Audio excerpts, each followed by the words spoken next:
Hello，Tony 哥你好啊。 Hello。係啊，想問下你呢，嗰日呢，有個加拿大遊客呢，講關於佢哋加拿大個雪茄稅金嘅問題啊。嗱，以我所知咧，喺加拿大嘅稅金咧，雪茄咧都好重㗎。我問過我啲多倫多嘅朋友，咁另外咧想介紹埋喺美國每一個州嗰個稅金都唔同，嗰啲雪茄。咁而香港咧就4300蚊一個 kilo。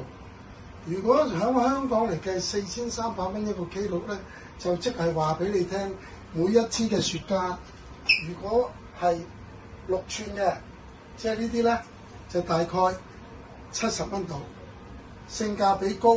咁你要食得呢啲咁嘅雪茄，而喺多明尼加嚟得咧就12蚊美金到18蚊美金。咁仲有損耗費、坐飛機同埋乜嘢，咁個成本都要100幾200蚊嘅。咁你自己去諗下嗰個性價比高。Thank you。